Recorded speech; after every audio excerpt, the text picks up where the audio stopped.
Today, probably more than ever, organizations and scholars all over the world recognize creative thinking as the essential life skill for the future. Creativity is now in every part of our lives.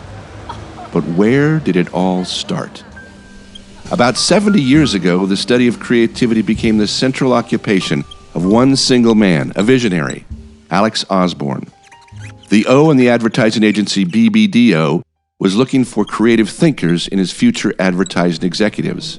Those creative thinkers were very hard to find, mainly because people had never been trained in creative thinking before.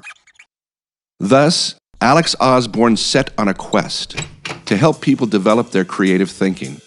He first designed the now famous brainstorming technique, which helped, but it wasn't enough. Just a tool wasn't going to help people become more creative, so he also invented a process for deliberate creativity.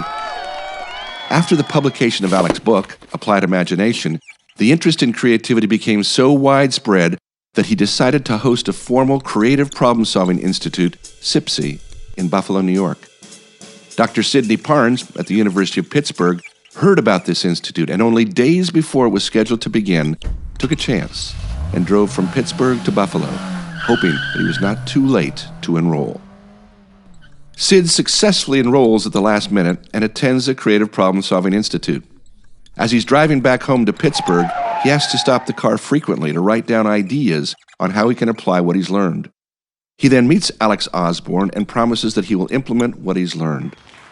The collaboration between the two eventually resulted in the development of the Osborne-Parnes creative problem-solving process. Together, they began to move the field forward, to infuse creative education into mainstream education. They introduced creativity courses at the University of Buffalo. But they were living in a time when creativity was not considered a serious subject. The courses were limited to the university's non-credit night school program. In 1967, Sid Parnes enlisted the help of his colleague, Dr. Ruth Knoller, an esteemed mathematics professor at the University of Buffalo. Together, they set out to validate that creativity could be taught and deliberately nurtured. Together, having relocated to Buffalo State, they built the first academic program in creativity in the history of the world. Though the quest now seemed to be complete, something was missing. The academic world still mocked their view on creativity.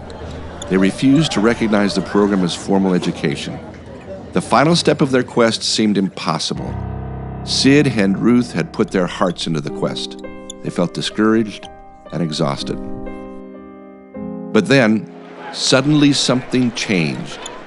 Bolstered by the success that their students told them about how the program helped change their lives, a new idea was born in their amazing visionary brains. What if they could prove once and for all that creativity could be taught? More determined than ever, they launched the largest scale study ever conducted on the trainability of creative thinking.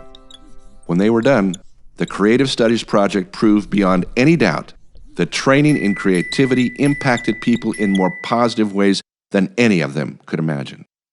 People were changing their lives and changing the world.